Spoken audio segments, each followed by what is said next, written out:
Petit Jornal. Inteligência e irreverência em doses diárias.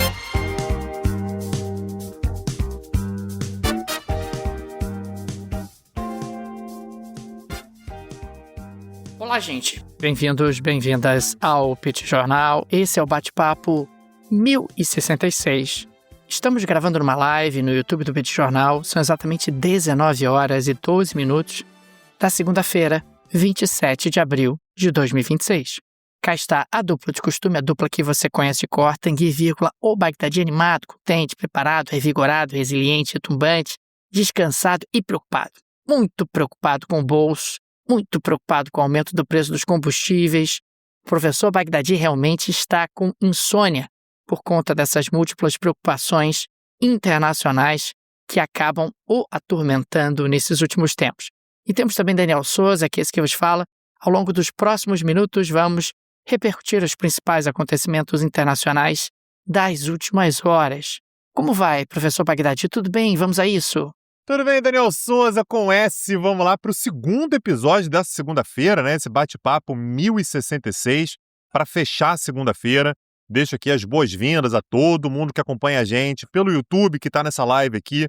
Pessoal que acompanha essa live gravada na versão... Não, na live ao vivo, na versão gravada, é essa a ordem correta, Daniel Souza? É isso, é live ao vivo na versão gravada. Pode ser a live também, pode ser a live ao vivo na versão gravada com delay, pode ser a live ao vivo com delay, na versão ao vivo. São muitas as possibilidades. Muitas possibilidades. E tem toda uma questão técnica, né, que separa todas essas modalidades. Deixa aqui as boas-vindas a todo mundo que acompanha a gente também pelo podcast. Sejam todos muito bem-vindos. E, Daniel, em tempos de restrição de movimentação, Estreito de Hormuz fechado, preocupação se vai conseguir ter acesso a petróleo, se não vai e tal, a gente tem outras preocupações por aí que vão além do Estreito de Hormuz. E a Tailândia está buscando alternativas, né? Conta para mim aí. É exatamente isso, Tanguy. Depois da guerra em Hormuz e, consequentemente, os problemas que o fechamento do estreito tem trazido, um país como a Tailândia, que se mostrou muito vulnerável realmente diante de um cenário como esse, ligou o sinal de alerta em relação a outro estreito, o Estreito de Malaca, que fica ali realmente na costa da Malásia. O Estreito de Malaca, que fica ali entre o Oriente Médio e o leste asiático, ele também passou a ser visto como vulnerável pelas autoridades tailandesas. Por ele passaram mais de 100 mil embarcações comerciais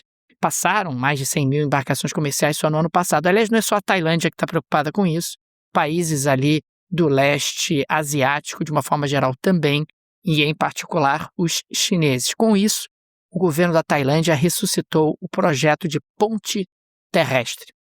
O projeto consiste em 2 portos de águas profundas no sul da Tailândia, conectados por 90 quilômetros de rodovias, ferrovias e oleodutos. Na prática, a gente está falando de uma passagem pelo Estreito de Kra.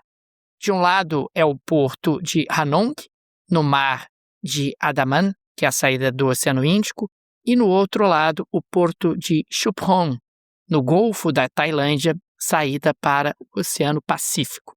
A ideia é que navios descarreguem em um porto, a carga atravessa a península por terra e ela é reembarcada do outro lado. Na prática, isso acabaria economizando dinheiro, acabaria diminuindo o tempo de deslocamento e, obviamente, reduziria a chance de uma vulnerabilidade por conta de um fechamento do estreito ou por conta da cobrança do direito de passagem, caso no futuro ele fosse cobrado. Nós estamos falando de um projeto de aproximadamente 31 bilhões de dólares, orçado num montante muito impressionante.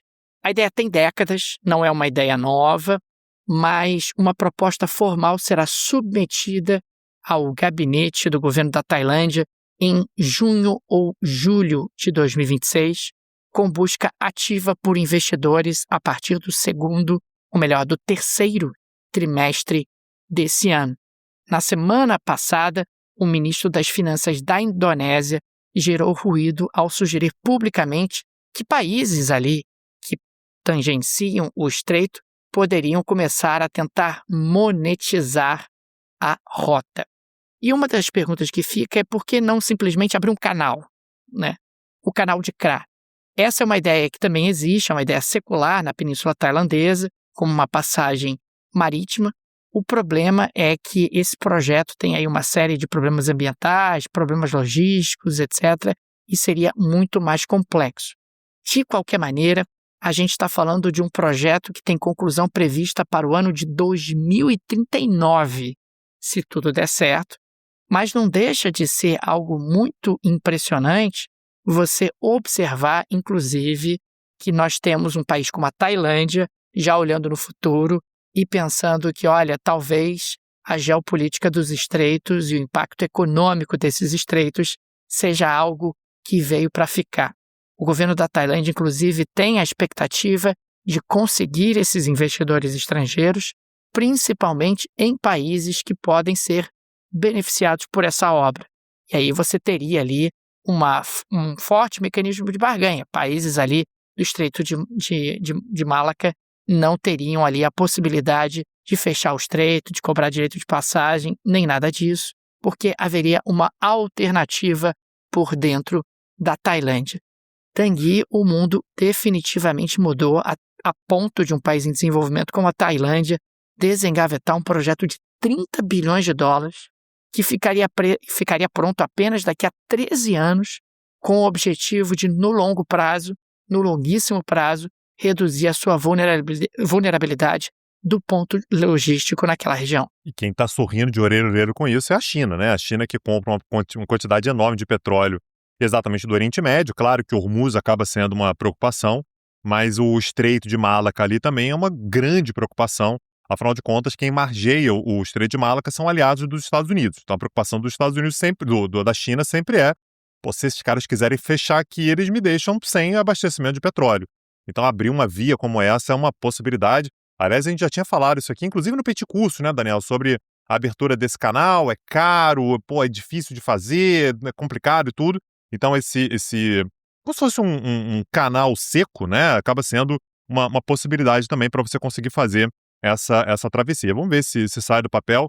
E o cálculo é sempre esse: é caro, é demorado, mas lá na frente você vai acabar desejando já ter começado um tempo antes, né, para você começar a ter o resultado mais à frente. Daniel, como próxima pauta, eu queria falar sobre o Líbano.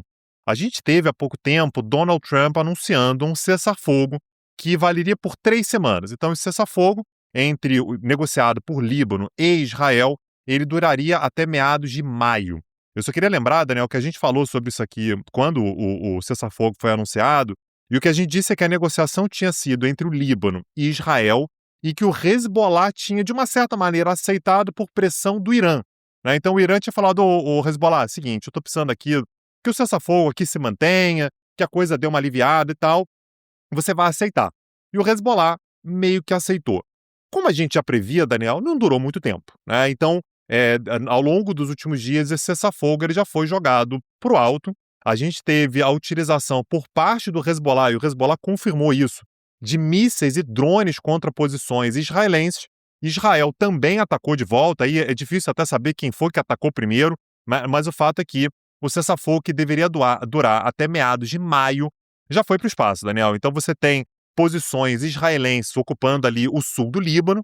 Então Israel já vem ocupando o sul do Líbano há algum tempo, mesmo com o cessar-fogo não houve o recuo, e nesse momento, portanto, a gente tem a retomada de uma série de hostilidades. Nesse cenário, Daniel, quem acabou trocando acusações foi o governo libanês, e aí a principal figura vem sendo o presidente. Lembrando que o Líbano tem um primeiro-ministro, que é na prática quem governa, mas o presidente, que é o Joseph Aoun, ele vem sendo um cara muito ativo nessas negociações, trocou farpas com o Hezbollah. Né? O Hezbollah disse: olha, você aí, presidente, está negociando diretamente com Israel, você é um traidor, você não pode negociar diretamente com Israel.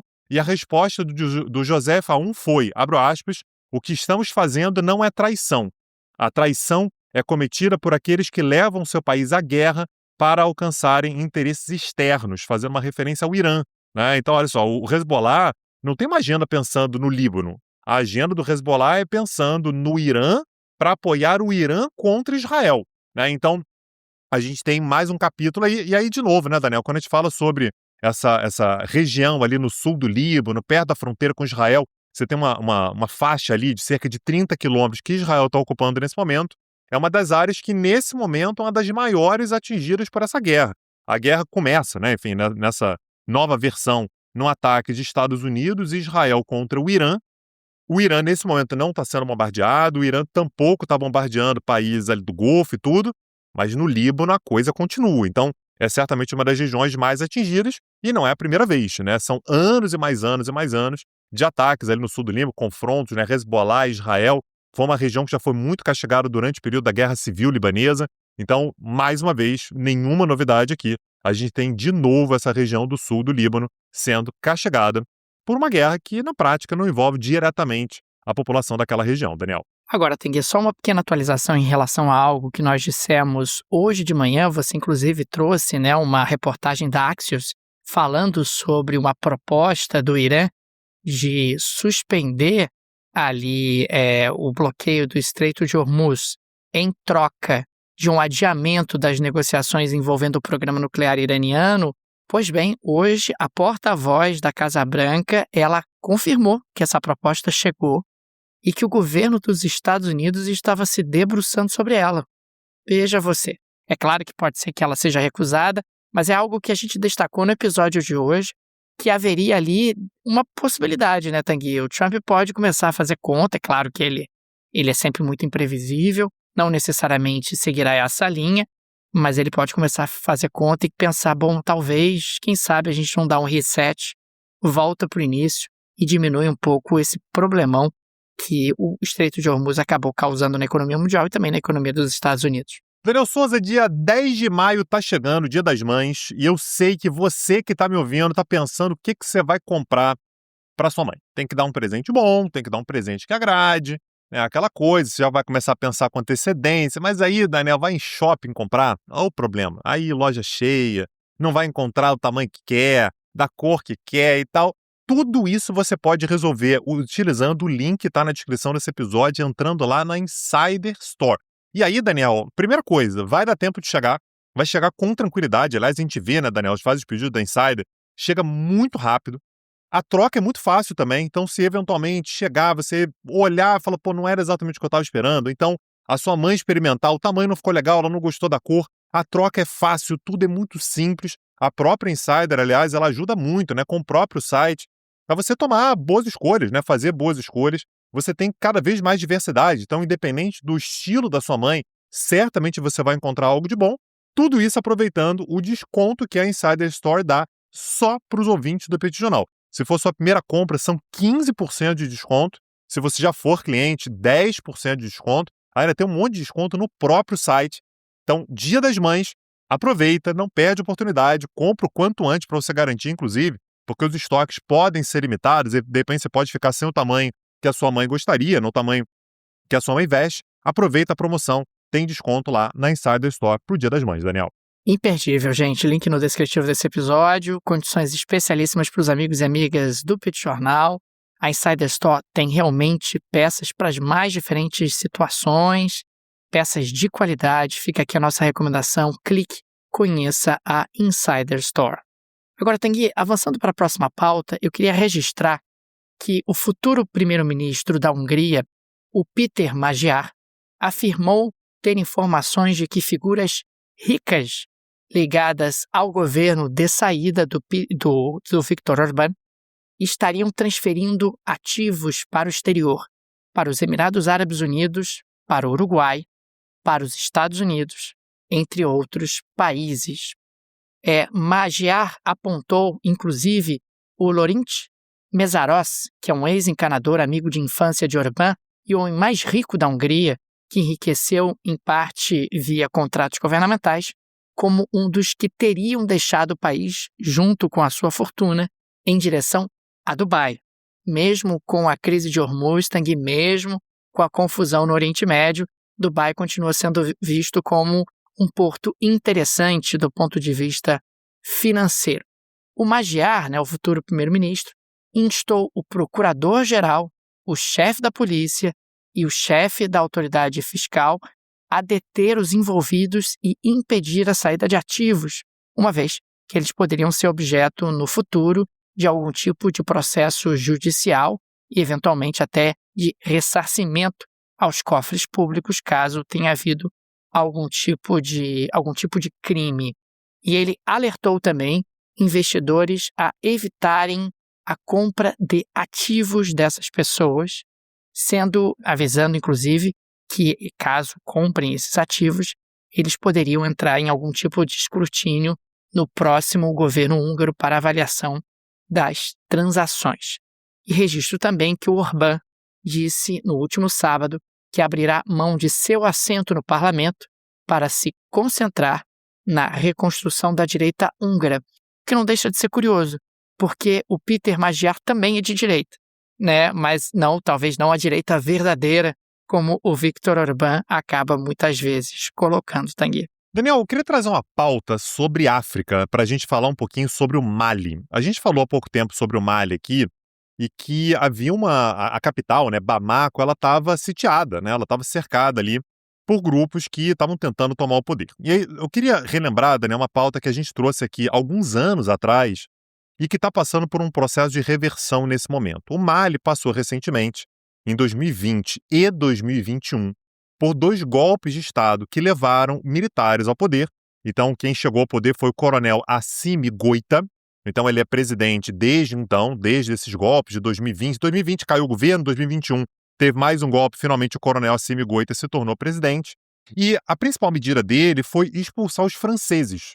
Então, a lógica ali é: a França nos colonizou, não queremos os franceses aqui, então empresas francesas foram expulsas, cidadãos franceses foram expulsos, e colocou no lugar dos franceses os russos. Você passou a ter uma interação entre esse novo governo do Mali e forças russas, inclusive do antigo grupo Wagner, né, que agora é chamado de Afrika Korps, né, tem uma presença bastante importante ali. Então você tem uma mudança geopolítica naquela região, com a presença da Rússia, não apenas no Mali, outros países da região também passaram por golpes de Estado, então Níger, Burkina Faso, e que levaram exatamente a uma expulsão dos franceses e uma ascensão dos russos. No dia de hoje, no entanto, Daniel, a gente teve um avanço desse sítio à capital Bamako, com a junção de 2 grupos, que são 2 grupos, Daniel, que quando você olha para eles, ideologicamente e tal, nem faz sentido tanto eles estarem juntos. Então, o primeiro deles é o Grupo de Apoio ao Islã e aos Muçulmanos, que é um grupo ligado à Al-Qaeda. Esses caras não querem saber da Rússia, eles querem tomar o poder naturalmente e buscar uma agenda jihadista e uma governança islâmica. A lógica é essa.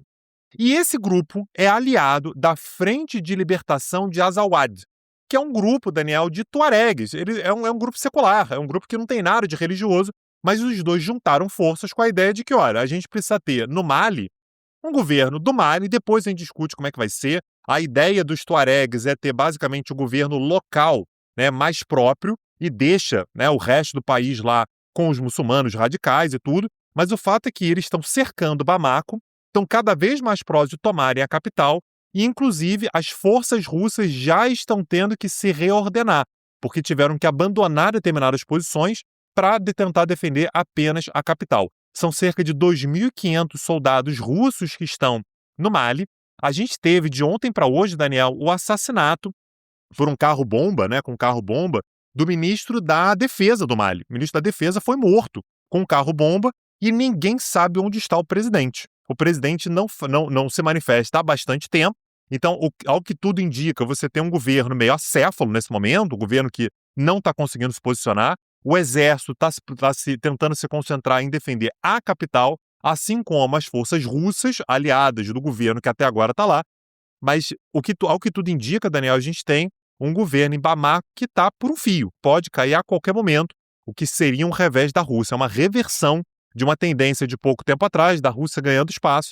Nesse momento, a Rússia, no entanto, está sofrendo um revés num país muito importante ali para essa parte ao sul do Saara, né, a parte do Sahel, no continente africano, Daniel. Tanguy, o Departamento de Justiça dos Estados Unidos encerrou sua investigação criminal contra o presidente do Federal Reserve, do Banco Central dos Estados Unidos, o Jerome Powell, referente a reformas na sede do Banco Central que ultrapassaram o orçamento. A gente chegou a falar sobre isso aqui no Petit Jornal. Era claramente uma forma de pressão sobre o Powell, porque ele não estaria obedecendo os desígnios do Donald Trump no que diz respeito à dinâmica da política monetária, só que apareceu um nó no meio do caminho. O senador republicano, eu disse republicano, Tom Tillis, havia dito que bloquearia a indicação do sucessor de Powell até o DOJ encerrar a investigação. E o seu voto era decisivo para aprovar um nome na comissão bancária do Senado. Em audiência, o Tillis disse diretamente ao indicado, abre aspas, vamos acabar com a investigação para que eu possa apoiar sua indicação, fecha aspas. Ou seja, Tanguy, aquilo que era político acabou sendo respondido politicamente. E acabou sendo respondido politicamente com a pressão de um senador republicano. Aqui e ali a gente volta e meia acaba vendo algumas vozes nesse sentido, porque afinal isso viola claramente a institucionalidade dos Estados Unidos. Você está tentando utilizar o DOJ, o Departamento de Justiça, para pressionar uma figura importante na República, quer dizer, o presidente do Federal Reserve, a obedecer o presidente dos Estados Unidos, o que não cabe. O Federal Reserve tem autonomia, tem independência, pode determinar como quiser a política monetária, afinal, é uma política monetária de Estado, não é uma política monetária de governo. O Trump está muito incomodado com o fato do Fed não reduzir a taxa de juros na velocidade que ele, Trump, gostaria, mas o Fed não pode, na medida em que tem uma taxa de inflação elevada, que está descumprindo a meta de inflação dos Estados Unidos é de 2% ao ano, e isso reduz ali um pouco o espaço para reduzir juros ainda mais com tarifas, ainda mais com hormuz, ainda mais com o aumento do preço do petróleo. O Trump também não ajuda o Federal Reserve a ter espaço para reduzir justamente a taxa de juros da economia americana. De qualquer maneira, fica aqui o registro que agora o Departamento de Justiça retirou o processo contra o Powell, presidente do Fed. E aliás, por falar em institucionalidade dos Estados Unidos, Daniel, a gente teve a presidente do México. Diga. Não, eu queria só complementar um detalhe, Tanguy, que eu esqueci. O Supremo Tribunal dos Estados Unidos ainda precisa decidir sobre a demissão da diretora Lisa Cook. Lembra daquele outro caso? Isso ainda não foi decidido e ainda está pendente. Desculpa a interrupção, apenas para trazer esse adendo que me pareceu importante. Perfeito. Por falar em institucionalidade, Daniel, eu queria falar um pouquinho sobre o México, porque a presidente mexicana, a Cláudia Sheinbaum, ela disse que emitiu uma nota diplomática para os Estados Unidos, em que desautoriza novamente a presença de agentes dos Estados Unidos em operações de combate ao narcotráfico no norte do México, mais especificamente no estado de Chihuahua. A coisa mais curiosa, né, é como que a presença de americanos, né, de agentes americanos no norte do México veio à tona. Aconteceu um acidente de carro no dia 19 de abril. E nesse acidente morreram 4 pessoas, 4 vítimas fatais. 2 agentes de combate, né, ao narcotráfico mexicanos e 2 agentes de combate ao narcotráfico dos Estados Unidos. Ou seja, fica claro dessa maneira que esses 2 agentes americanos eles estavam lá a trabalho, todas as investigações apontaram nesse sentido, e entraram no México com visto de turista, na verdade com status de turista, né? Então a Cláudia Sheinbaum, Daniel, ela emite mais uma vez uma nota dizendo, olha, isso aqui não é possível, isso aqui não pode, é uma violação da soberania, isso não pode ocorrer. A questão, Daniel, é que a Cláudia Sheinbaum, ela está numa situação muito complicada para lidar com o Trump. O Trump, ele fala que o tempo todo, sempre que ele tem oportunidade, ele fala que gostaria de usar as Forças Armadas dos Estados Unidos para combater os cartéis de drogas no México. Ele chegou, inclusive, Daniel, a perguntar para a Cláudia Sheinbaum se ela deixaria, vem cá, você deixaria eu usar umas armas aí, pôr uns drones e tal? E a Cláudia Sheinbaum, assim, até curiosa a maneira como ela responde. Ela fala assim, ô Trump, pô, eu não sei nem como te responder isso, mas a resposta é não. É óbvio que não, é questão de soberania.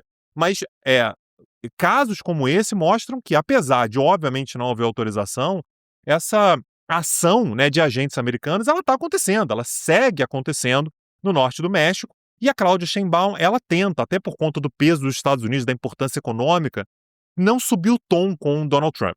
Ela já entendeu, tem uma galera que já entendeu isso, que o ideal com o Donald Trump é você evitar o confronto direto, é você ir amaciando, é você ir levando e tal, porque se você vai para a mira do Trump, ele começa a provar um monte de coisa contra você e o negócio pode ficar complicado. Então, a maneira pela qual a Cláudia Sheinbaum vem lidando com o Trump é essa. Assim, ela não entra em confronto, mas nessa nota aqui ela foi bastante dura. Olha, não é possível, a gente não autoriza, a violação da soberania é um negócio grave e, portanto, ela traçou ali basicamente uma linha vermelha, Daniel. Eu acho que ninguém nunca duvidou que havia a presença de agentes americanos no norte do México.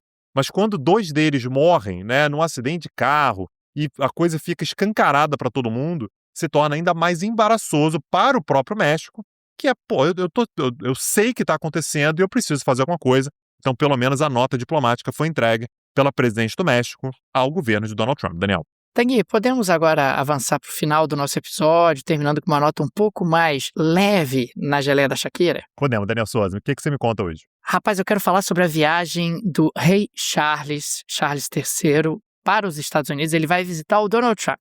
E a viagem já começou meio mal, Tanguy, porque a organização ali dos protocolos espalhou um monte de bandeiras da Austrália pelas ruas de Washington.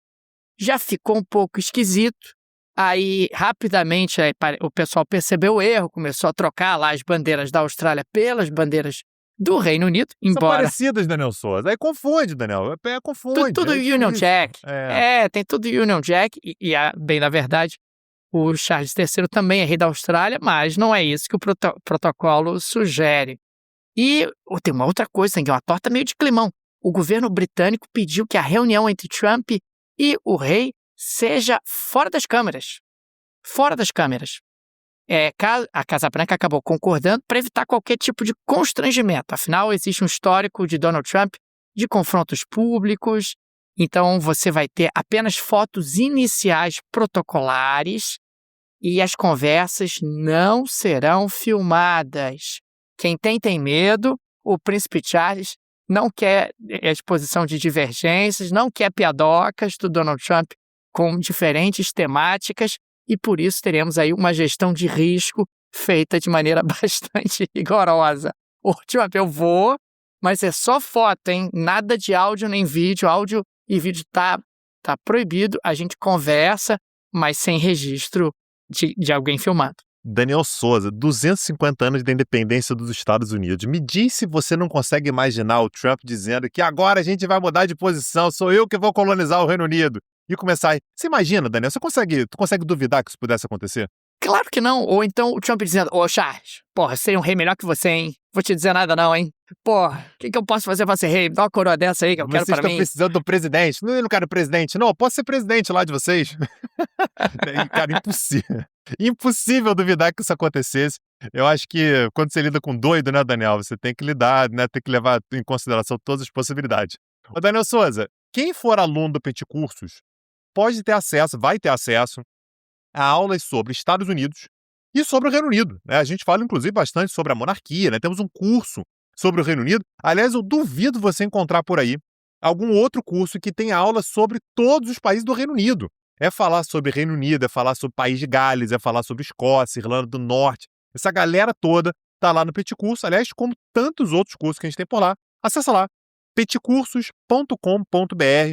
Preço competitivo, super interessante, um monte de aula que eu tenho certeza que vai te interessar, para você ter acesso na hora que você quiser, do jeito que você quiser. O link está na descrição desse episódio. Fica aqui também o nosso agradecimento aos apoiadores e apoiadoras do Petit Jornal, vocês que ajudam a manter o nosso projeto. O Petit é uma mídia pequena, um trabalho bastante artesanal, e por isso a ajuda de nossos apoiadores é tão importante.